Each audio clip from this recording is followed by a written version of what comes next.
Welcome to the Serial Killer Podcast, the podcast dedicated to serial killers. Who they were, what they did, and how. I am your Norwegian host, Thomas Viborg Thun. And tonight, I have a special treat for you, dear listener.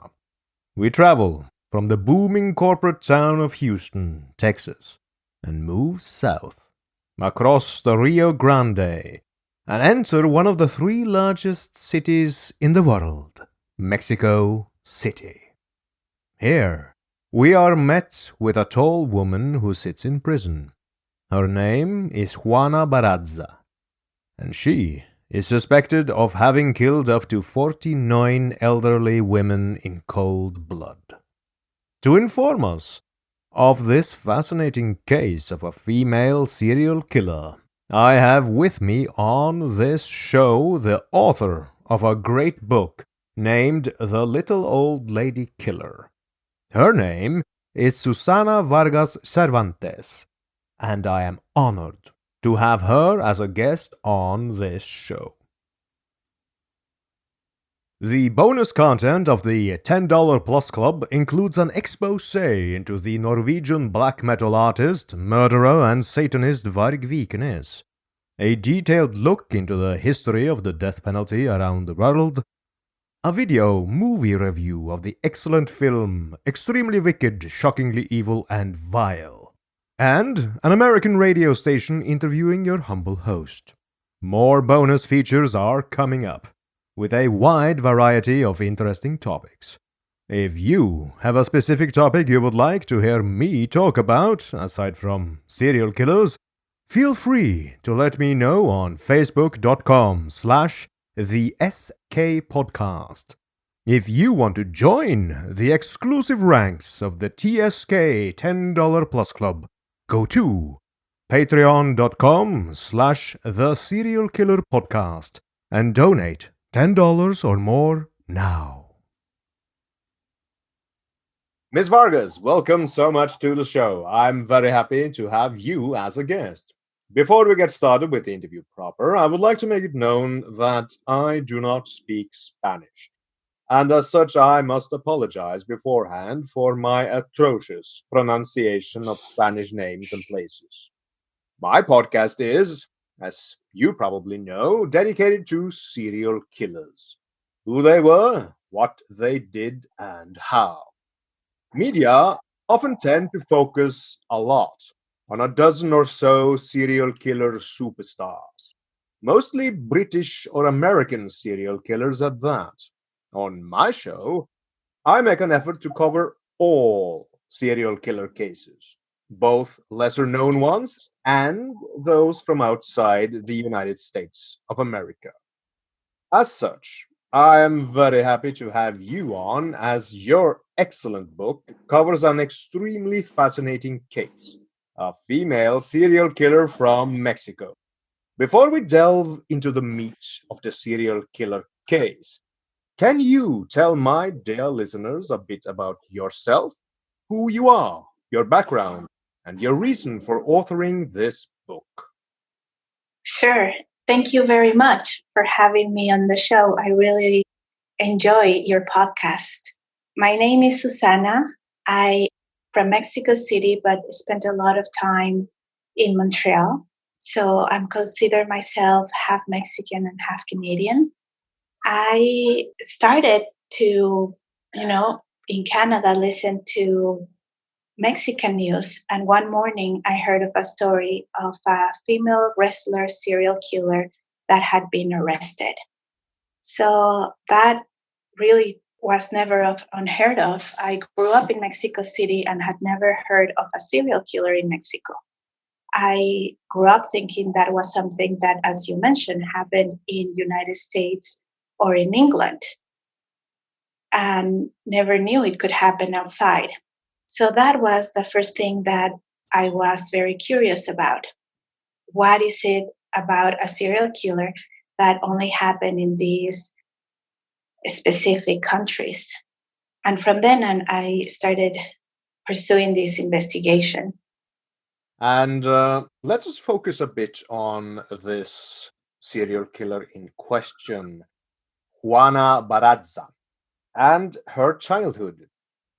Was there evidence of abuse when she was growing up? Did she experience bullying? Was the household she grew up in a happy one with both parents present, or did she come from a broken home?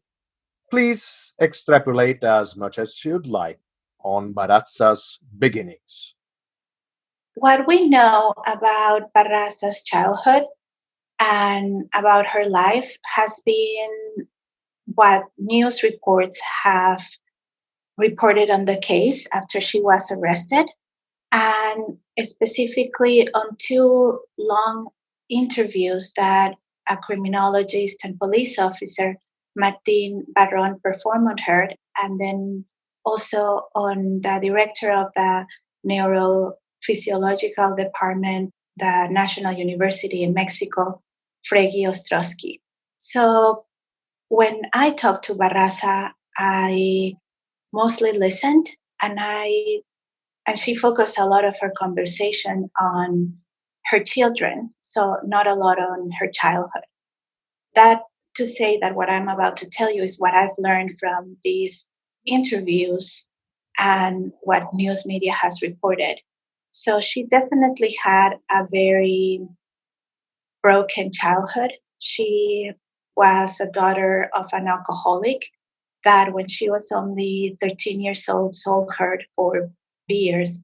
I don't know if she experienced bullying because I don't think she went to school. When she was arrested, she didn't know how to read or write. And when she was sold for 3 beers, she was sold to an older man who was also an alcoholic and who basically had her as a slave in his house for more than 5 years.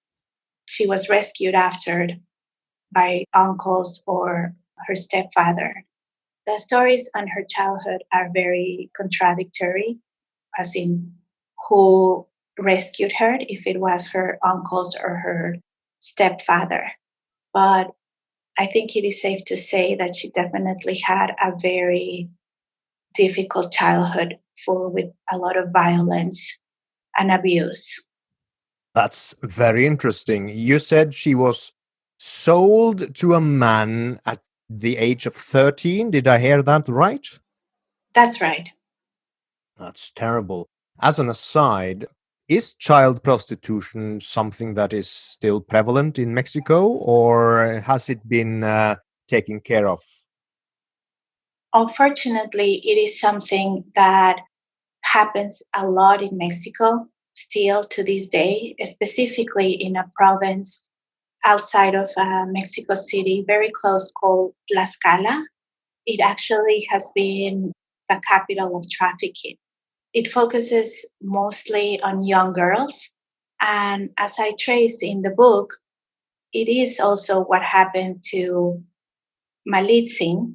She is an indigenous woman from Mexico who is, according to official narrative stories of how Mexico was constructed as a nation, the first woman to betray the people, her people. Although there were many different communities of indigenous peoples in Mexico, and they all were against the Aztecs. So they allied with the Spanish to be against the Aztecs, many of them. And La Malitzin has been blamed historically for being the only responsible for betraying the nation, even though there was not a nation yet. She was sold also by her mother when she was very young, when she was probably also no more than 14 years old. And she was sold by her mother as a slave. So, unfortunately, that is the story that originates nation like Mexico. And it continues to happen for many young girls in Mexico, including Juana Barraza. That is such a sad tale, and very tragic to hear that it's still going on. I understand that Mexico is in the midst of a crime epidemic, and it's very violent. due to the various cartels being at war with each other. That's right, and it has been for a while. So many of the tortures and violence that these cartels exercise on population are very, very gruesome, very hard to hear, hard to stomach, hard to understand. There's a specific chronicling of violence in Mexico, a news genre, we can say, that is called Nota Roja. Maybe sort of like yellow journalism. And there's a lot of true crime stories. The photographs don't have any censorship. And we can say that since 2006 to date, there's a lot of reporting on the crimes that cartels have done. That includes dismembering, torturing bodies. Unfortunately, this is the case too for victims of feminicides in Mexico. Many of the women are found after having suffered a lot of torture with a lot of their body parts mutilated. Many of them have been found in mixed in really huge barrels of cement. It is really terrible what happens in terms of violence in Mexico. And that is also what called my attention for this research. When it was first announced that there was a serial killer in Mexico, the chief prosecutor stated that what happened, I'm going to cite him, what happened to us today didn't happen to us before. It only happened in movies and in the United States. But unfortunately, crime has been globalized. So we are living in a very dehumanized society. That caught my attention because in Mexico, there are stories of narcos satánicos, that is, drug traffickers who kill bodies to perform satanic rituals. There are the multiple thousands of feminicides of young brown women in Mexico. There's also the violence explicit in Nota Roja. Yet, serial killing was an unknown phenomenon, and it seemed for chief prosecutor, for police, for news media to be more horrible than any of the other crimes. So I was interested in understanding why serial killing, that is normally talked as killing for the pleasure of killing, was worse than narcosatánicos, than feminicides, than why it was worse, this understanding of killing for the pleasure of killing, when there's drug cartels that one can argue very easily also kill for the pleasure of killing.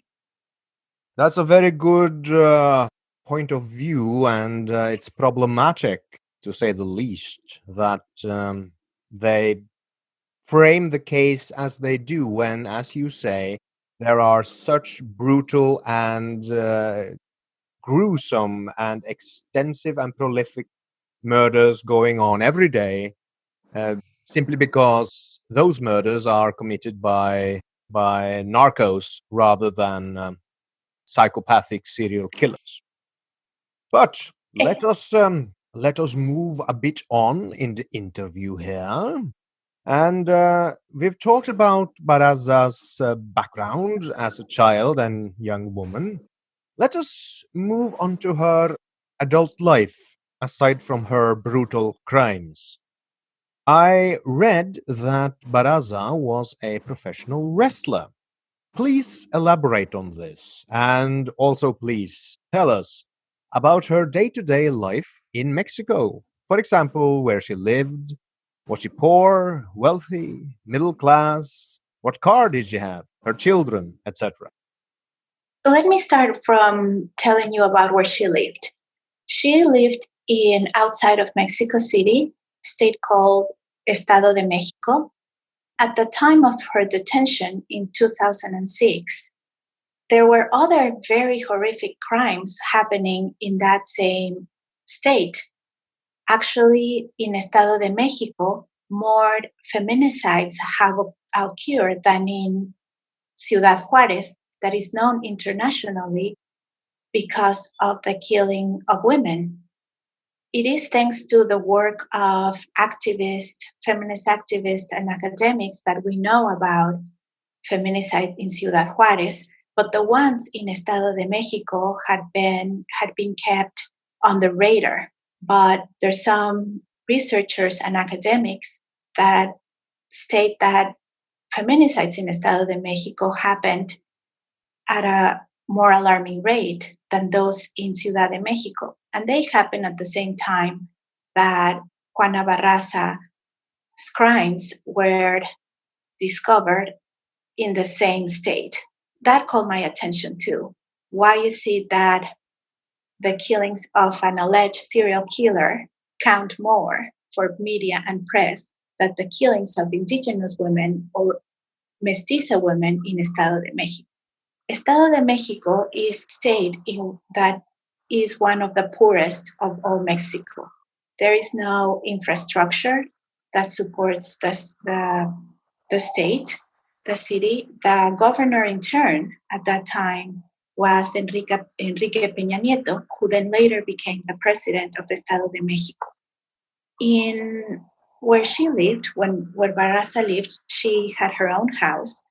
She started wrestling out of love for lucha libre. In lucha libre, there's two different type of wrestlers.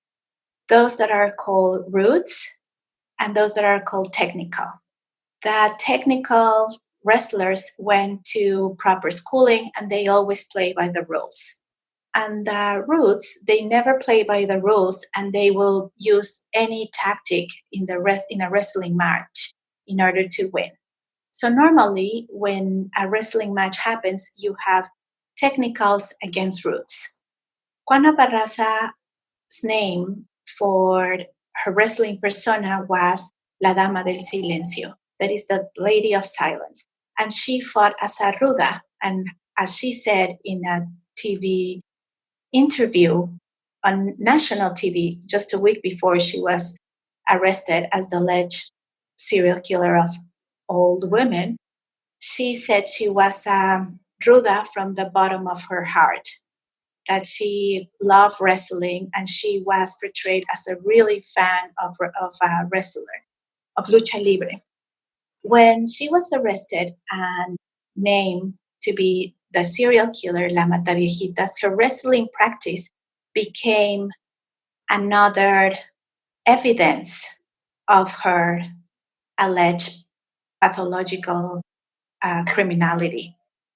I argue in the book that it was more actually the Lady of Silence who is being criminalized more so than the woman Juana Barraza, because it is her body described as muscular, her body described as very strong, and then becoming evidence of her criminality.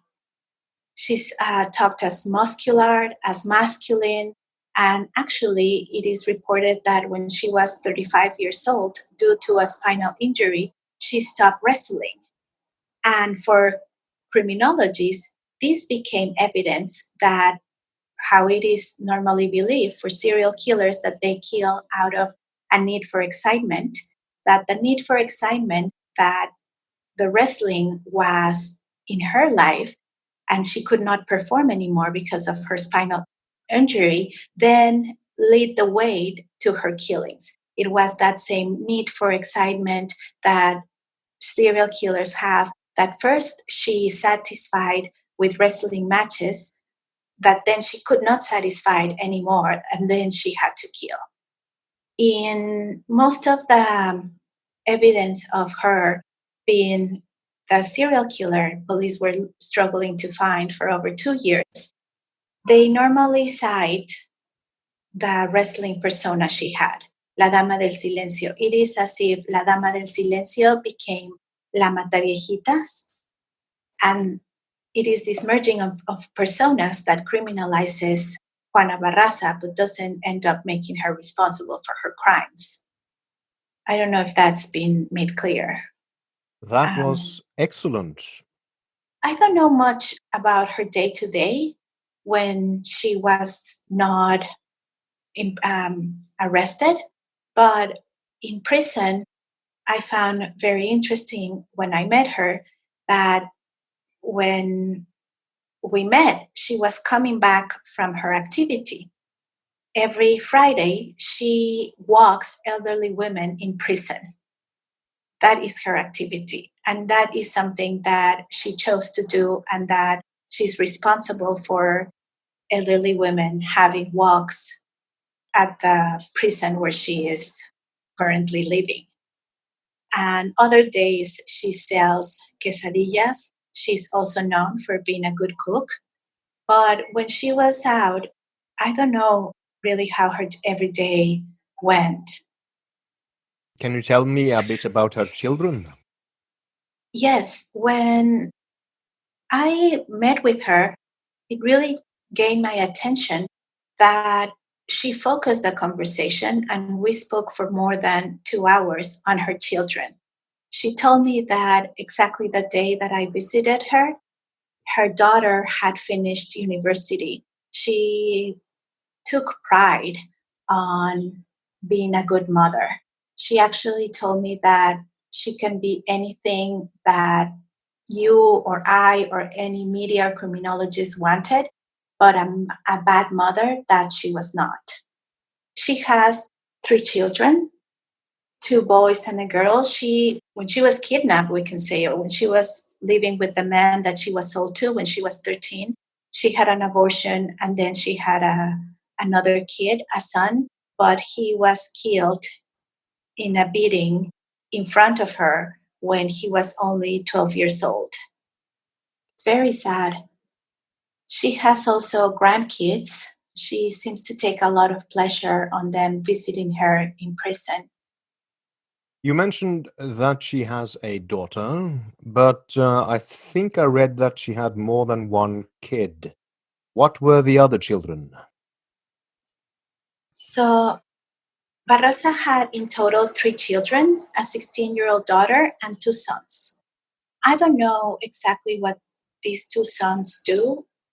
Barraza is very private about her personal life. A traditional or an international narrative on serial killing is that serial killers crave fame. They want to be known and they give a lot of interviews or they want to become like celebrities. But unlike this international narrative, Juana Barraza doesn't like to give interviews and she doesn't like to talk about her private life. So when I met her, I asked her why she had agreed to talk with me. And she said that she was not scared anymore. But before, she had been threatened with the life of her children, and now she didn't have anything else to lose.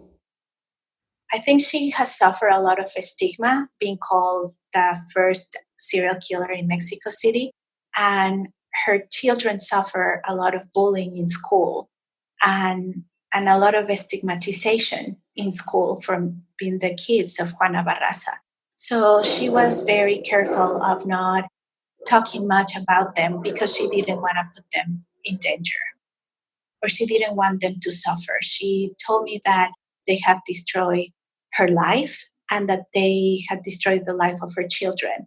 So she was very careful about and very private about her personal life. And she told me she didn't like when news media talk about a lot of her personal life. I see. That's very interesting because it is, as you say, quite normal for serial killers to crave attention. And even though most of them try to avoid being captured, a lot of them crave attention by going to the media and taunting the police and public with letters and posing of bodies and such. But Baraza didn't do that. And before we go into the grisly details of the murders, I'd like to ask you one thing based on what you have told me so far, and that Baraza, she's a very fascinating person. I mean, she's colorful, she's complex, a very tragic background, she's a wrestler, serial killer. but I had never heard of her, and coverage of her in the West is very limited. I'm guessing she is quite extensively covered in Mexico, but why do you think the West has ignored such a massive serial killer case? I think that the West, if it is not written in English, ignores a lot of things about not only Mexico but other countries. I think that is as simple as a language barrier, but also as complicated as colonialism. There's not much written on Barraza in English, and I think that is also why we don't, like in the West, we don't know much about her. I see. That sounds like a plausible explanation. I cover a lot of international serial killers on my show, and Google Translate is my very, very good personal friend. Of course, it really works well. Now, one thing that is a recurring theme on this podcast is mental health. All of the serial killers I cover are mentally ill to an extreme degree.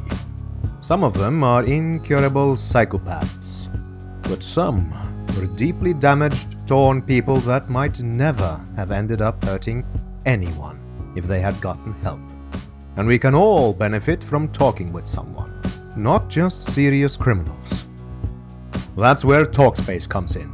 Simply provide your preferences for therapy, and Talkspace will match with one of more than 5,000 therapists the very same day. 1 month of therapy on the Talkspace platform costs about the same amount as a single face-to-face session. Best of all, you'll never have to wait a week to share what's on your mind. No matter what you're going through, remember, you are not alone. Join more than 1 million who feel happier with Talkspace. Talkspace has more than 5,000 licensed therapists who are experienced in addressing the challenges we all face. To match with your perfect therapist for a fraction of the price of traditional therapy, go to Talkspace.com. Make sure to use the code SKP, that's Sierra Kilo Polo, to get $65 off your first month and show your support for the show. That's SKP and Talkspace.com. Yes, so let's move on to what many of my listeners probably are waiting for, and that is the killings. How did Baraza begin killing? What triggered it? And tell us about her first murder if you can. And do not be shy about details. I think it's very important that we never shy away from the true horror of the acts committed by serial killers. There are very contradicting stories about when was her first kill and how is she being classified as a psychopath or not a psychopath. For example, when this is the very first time in Mexico that there is a task force for a specific serial killer. It is the first time that a serial killer is has a nickname, is being profiled, then caught, sentenced, trial, and is now in prison. It has not happened outside of Juana Barraza in Mexican history before or to date. When police first announced the possibility of a serial killer and had a profile on him, they said that, of course, it was a he. They didn't think that a woman could do those murders.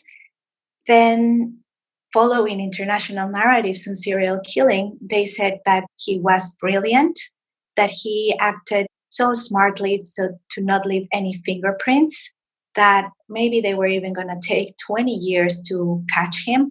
The police in France actually came to Mexico to give a training on serial killing to the police in Mexico.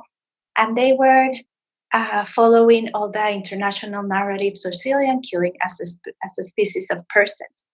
Juana Barraza has was caught red-handed after she had strangled an elderly woman with a stethoscope.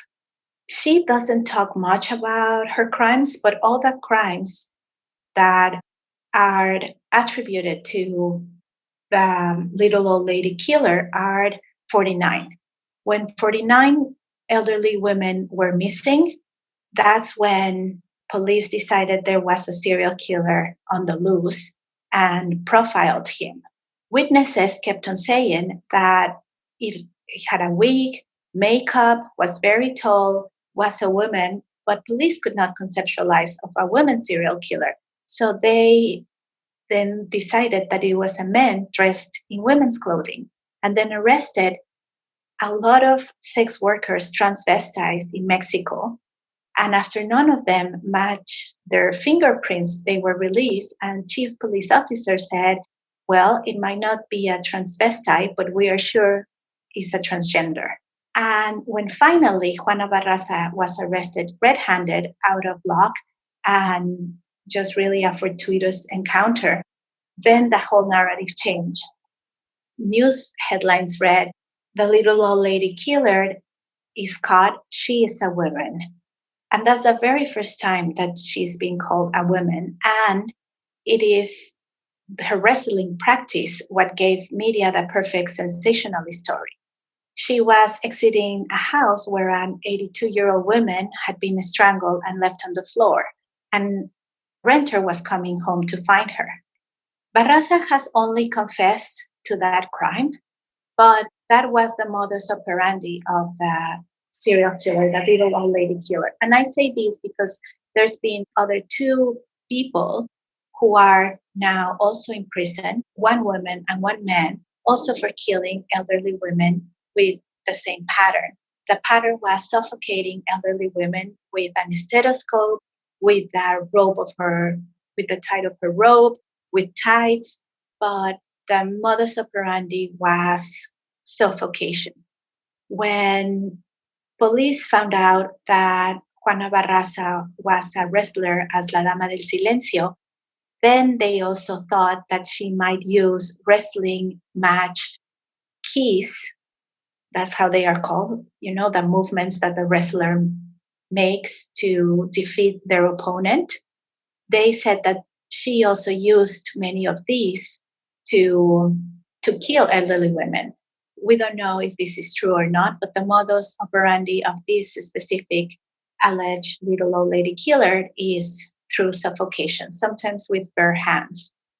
Juana Barraza also doesn't talk about her crimes. When I met with her, she said that she was only in prison for one crime. She has been sentenced for 16, and other people have been arrested for other crimes, also of elderly women, also through suffocation. And there's more than 33 unresolved cases.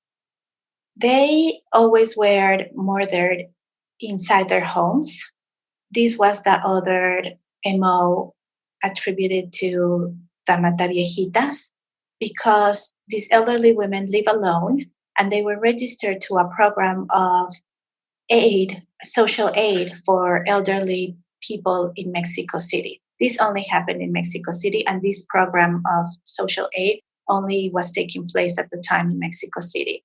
And so apparently the serial killer had a list of all the elderly women registered in this program, will disguise as a nurse working for this program, and then will go and find them in a park or as close to a park or a garden. And then when they found out that she lived alone, will go to their house under the pretext of giving them money or signing them to this program or something that had to do with this social aid program.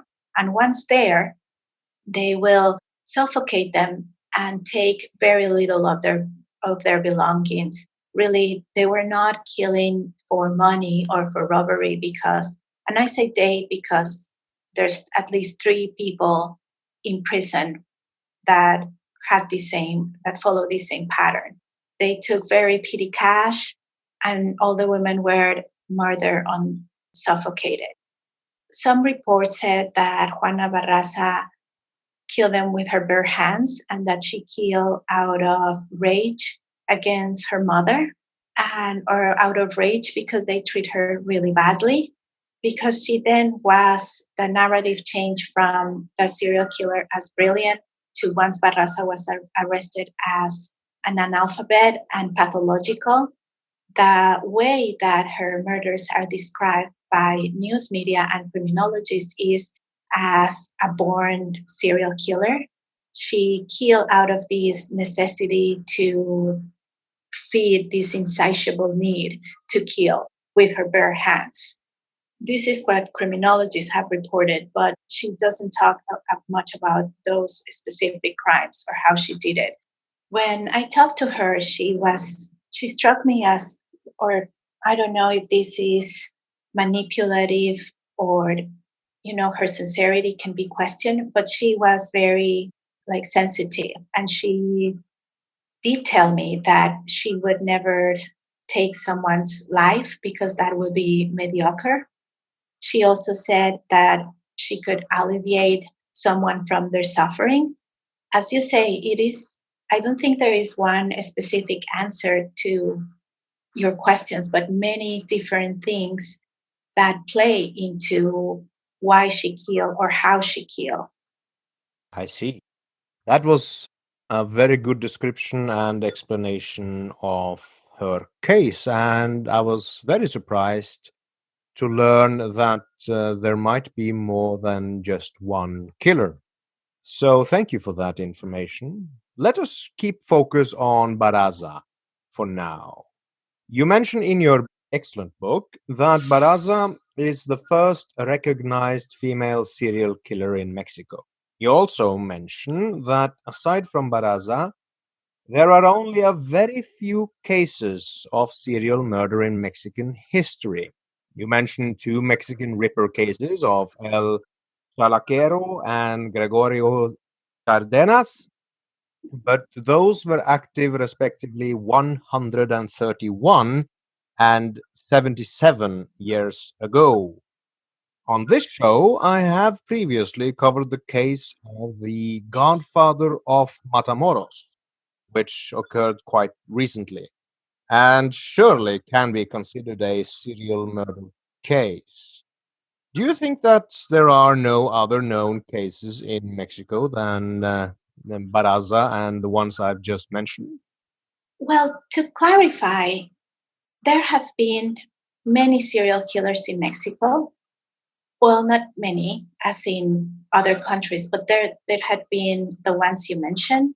That both of them, El Chalequero and Goyo Cárdenas, have been dubbed the Mexican Jack the Rippers. When they were arrested, especially El Chalequero, who was around the same time as Jack the Ripper in London, the way this serial killer was talked about in media was as an accolade, a sign of progress from Mexico. It is as if, okay, now Mexico has serial killers. We are a nation that is civilized and we are modernized. We're not anymore, a country that had just recently gained independence from Spain. Now we are a modern country. And it is after Goyo Cárdenas, who, as you also said, was more than 70 years ago, 77 years ago, it is as if Mexico had covered its quota for serial killers. And that was like now a nation in progress, society that suffered the same maladies as industrialized societies like anomie. But there were, like you said, also Matamoros. Actually, the same day that they arrested Juana Barraza and named her the serial killer of elderly women, the little old lady killer, they also arrested another guy. His name is Raúl Osequiel Marroquin, and he was then called the mata gays, the gay killer or the sadistic, because he actually was even more sadistic in his killings than Juana Barraza. He took seduced men from the Zona Rosa, that will be the gay village. in Mexico City, will take them to a hotel, will have sexual encounters with them, and then will kill them, dismember them, stuff their bodies in suitcases, and leave them in different parts of Mexico City. He had done that at least with 4 people, and no one was looking for a serial killer of homosexuals in Mexico City. There was no profile, no posters, no task force. We didn't even know there was serial killer of gays, or a sadistic, as he was then named. But when he was arrested, he said that he would do it even more smartly as to not get caught. And he confessed to his murders. And then he was called the sadistic. There's also the poeta cannibal, so the cannibal poet who killed women, also dismembered them, and then he many times cooked them and ate them. They were his ex-girlfriends, and when he was arrested, he was then called the poeta cannibal, the serial killer. So there's been serial killers that they have been named as such, but after their arrest. There's also the case of Las Poquianchis. It's really sad and horrible case of 3 sisters that in the state of Guanajuato in the 60s run a brothel. They took many young girls, trafficking young girls, lure them into their brothels, telling them they will be working as domestic work, doing domestic work in houses, many times taking them from their families, buying them off their families, and they prostitute them in brothels. And when they will get pregnant, they will perform abortions, kill the fetuses, and burn them in the garden. They also many times kill these girls and put their bodies into cement walls. And they had this business going on. Many reports says with the complicity of police. And it was because a young girl was able to escape and went to the police station and talked about all these crimes that finally police went and saw everything happening right there in their brothel. There's many varied definitions of what constitutes a serial killer. So sometimes in some narrations, these 3 sisters who are called Las Poquianchis, they are also named serial killers. In other official accounts of serial killers in Mexico, they don't count because they didn't do it in a period of 72 hours. But there's definitely been, even in this same case of the little old lady killer, more than 1 people killing elderly women. So that is exactly what caught my attention. Why is it that this is the very first time in Mexican history that a serial killer is named as such before their arrest? And did you get a conclusive answer to your question? Yes, I did. In my opinion, this is the only time in Mexican history that a serial killer has been named as such before it's captured, because she was killing elderly women. And elderly women are the only ones that have counted as victims for the nation. They are the only ones that have that their killings have shocked the nation. And they are considered vulnerable, not because they are old, but because they live alone. And in a society like Mexico that is centered and grounded and think of itself as founded on moral and family values, when a serial killer that is thought of emerging in a society that is individualistic, where there are no family values, is what shocked the nation. So why a serial killer that happens, like the chief prosecutor said, happen in movies and happen in the United States, a society that is so individualistic, is happening in Mexico, where we have family values and when we have moral values, where we have, despite narcosatanicos, despite poquianchis, despite the Goyo Cárdenas or El Poeta Caníbal or cartels like Los Zetas, we have a society that is humanized, that, again, to quote Chief Prosecutor, respects their elderly. If these women were vulnerable was because they live alone. And that, to police, spoke of a dehumanized society because they were abandoned by their families and they were abandoned by society. To police, it didn't occur to them that these elderly women might have chosen to live alone. For them, they were vulnerable because they live alone out of being abandoned by their family. And this was the MO of the serial killer, because he preyed on them because they were abandoned and they didn't know to do anything other than to mother. Then when anyone knocked at their door, of course, these elderly women will open the door and offer them a cup of tea or wanted to be a mothers to them, because for police, they couldn't think of any other reason why or any other role for women in Mexico except for being a mother, and very self-abnegating, self-sacrificing mother. So this is what made their modus define the modus operandi more so than the investigation of the actual case. So elderly women were desexualized. They were self-abnegating, sacrificing mothers. They were basically the Virgin of Guadalupe, that is an institution in Mexico. So they counted as victims, and in turn, they made a criminal. In turn, they defined a criminal. They defined a serial killer. I see. That's a very nuanced perspective and a very interesting one, especially from a academic point of view. Let us talk about something a bit on the side of that theory. And I seem to have read somewhere, maybe in your book, maybe on Wikipedia, that Barraza was accused of worshipping this illegal saint, the Santa de la Muerte, or something like that. Is that correct? Yes, yeah. I think you might have read it in the book because there's a whole chapter on her adoration to La Santa Muerte, that we can call the Holy Dead, that is banned from the Catholic religion in Mexico.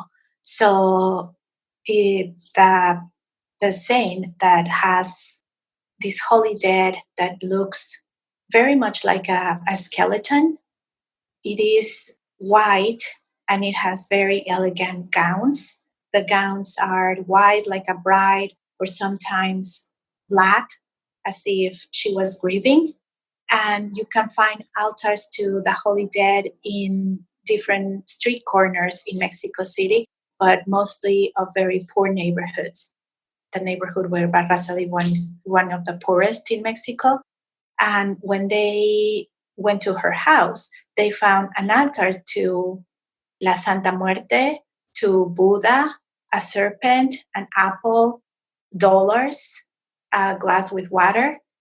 And police focus on not on the statue of Buddha, but on the statue of Holy Dead, because both in Mexico and the States, it is believed, oh, and another saint of Narcos, Martin Valverde. And both in Mexico and United States, it is believed that it is the saint of drug traffickers, of criminals, and it is their adoration is very stigmatized. So for police and criminologists, this became another evidence that Juana Barraza was indeed the little old lady killer, because she had an altar to La Santa Muerte and amulets. There is actually literature that the FBI has. You can Google it and find it online, for their police force, in which they state that they do see a lot of drug dealers having Martin Valverde, the saint of narcs, and that as soon as they see that as a keychain or having it on their car, they have to inspect that car or question the subject that has that keychain, because for sure they are going to find drugs.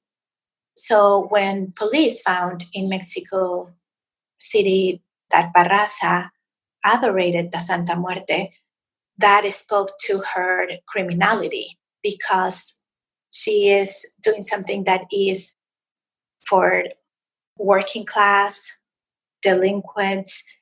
We can say that the Holy Dead is a sinister sister of La Virgen de Guadalupe because, according to the people that pay homage to her, you can be more direct with La Santa Muerte. Actually, the rise of this cult in Mexico can be traced at the same time as neoliberal economies hit the nation, and there was no more protection from the state. There was a real crisis in faith. So Mexico, who had been conceived as a very Catholic, but specifically to the Virgin of Guadalupe adoration, then many of their Sador cult believers felt betrayed by her and then went to the Holy Dead because she's believed to be more fair. She can understand if you have to do some illegal selling of technology, of things that are, robbed, or because she can be more fair. You're rich, you're poor, you're white, or you're brown, she's going to take you anyway. And you can be more straightforward with her. You can say, listen, I'm a drug addict, or I'm a drug trafficker, or I traffic with iPhones that are a big commodity in Mexico, but I need to do it for my family, or I need to do it because there's no other options. Then she will be more fair, and she will forgive you for that or understand it. And that's not the case with the Virgin of Guadalupe. So all the cult to La Santa Muerte is a bit, that's why it happens on the streets in poor neighborhoods in Mexico City. And the church or the altars that have just like a clear window in a corner of Mexico City. They are attacked a lot. There's one that used to be close to where I lived that I will pass by with my bicycle very often on my way to have a coffee or whatever. And I will see their windows broken very often. And one time I asked, and they said that it was actually Catholics who they thought were doing that to them because it's very stigmatized to adorate Holy Dead. And as I said, to police, then this became evidence that Juana Barraza was a criminal. I see. Thank you so much. That was very enlightening. And you mentioned earlier in the interview that the number of victims are thought to be 49. How many do you think, in your educated opinion, that Barraza actually killed? It will be very hard for me to say a number because there are other people that also killed elderly women. And I'm sure there's also other ones that we don't know about. The case was closed after the arrest of Juana Barraza, and there's more unresolved murders. There's many contradictions with this story, and it's very hard to tell a number for me. I see. And she has only admitted one kill, that's right? That's right. And she is sentenced for 16. Sentenced for 16. Was there physical evidence for those other 15 murders that she denies having committed? Well, in the book, at the end, I list all the contradictions that I found in the narratives that criminologists and police officers had, because when they were looking for the serial killer, they said that they had only fragments of fingerprints in 11 of the on the crime scenes, and then they also had said that these fragments didn't really were very useful because they didn't have a database which they could match them with. But then when Juana Barraza was arrested, they said, we have enough fragments of these fingerprints to conclude that she is indeed the little old lady killer. She could have done 16, she could have done more, but we don't know. Interesting. That's always frustrating for, especially the ones left behind, the families of the victims and so on, to never know for certain if the right culprits have been caught or not. Yes, I'm sure they are gonna not know, because it is very troubling how the investigation happened, all the contradictions. A lot of it is because they were following international narratives on serial killing more so than looking at the evidence and following witnesses' accounts or focusing on that specific case. Because serial killing and serial killers are believed to be a species of person that is very particular. And as you said, it's very much a product of United States and England, that when it happens outside, it is more professional for police to follow these international narratives of it being a man, middle age, just like you and me, very charismatic, very smart, instead of looking at actual evidence in front of them. Indeed. Now we are running out of time, but I'd like to wrap this up with your interview with Barraza in prison. How did she present herself today? How does she look? And how would you describe her as a person, knowing what she is and her background? And if you had met her and didn't know anything about her background, what would you have thought of her then? When I saw her, I bumped into her as I was going to the room where we were going to meet to talk, but she was coming to the office where I was waiting for her. I had to lift my face. I am about 5'5", which I thought was normal, but when I'm outside of Mexico, I'm perceived as short. And in Mexico, I'm perceived as average. So when I bumped into her, I had to lift my face and really had to look up to be able to see hers. So I followed what news had stated as 175. So that is also very tall. But actually, just measuring me against her, I think is taller than that. I think she's taller than 175. That is what news reports. So if I had met her on the street, I would be still impressed by her height, because that is not average in Mexico. So that calls your attention. When I met her, I was struck by how healthy she looked. Her skin looked very well taken care of. Her hair was still dyed a sort of copper blonde, as it appeared in the photographs when she was first arrested. She was wearing electric blue eyeliner, so it was very hard not to focus on that and look her directly in the eye.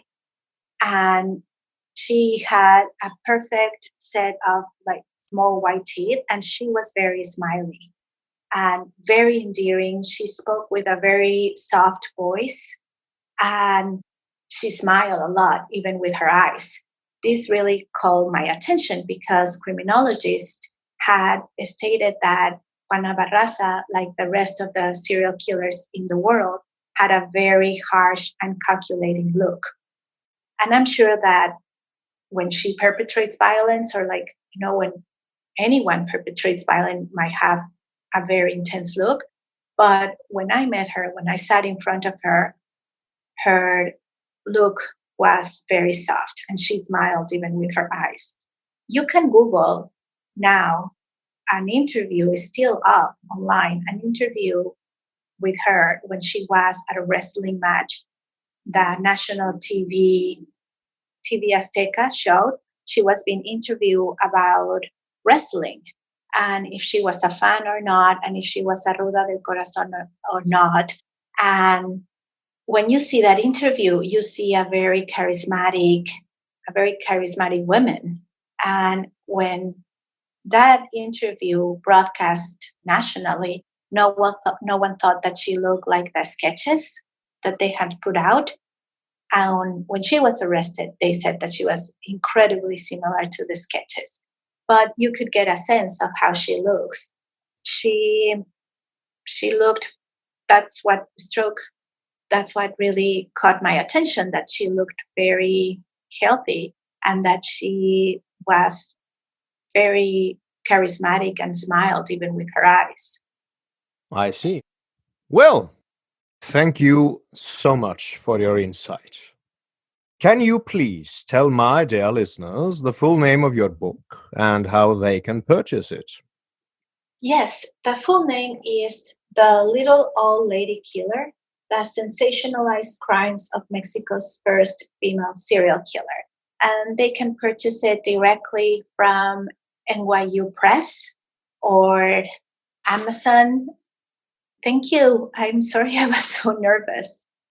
That is not a problem at all. I think you did very well. I enjoyed thoroughly talking to you, and it's always a pleasure to get some insight into international cases, not just the cases in North America and Britain.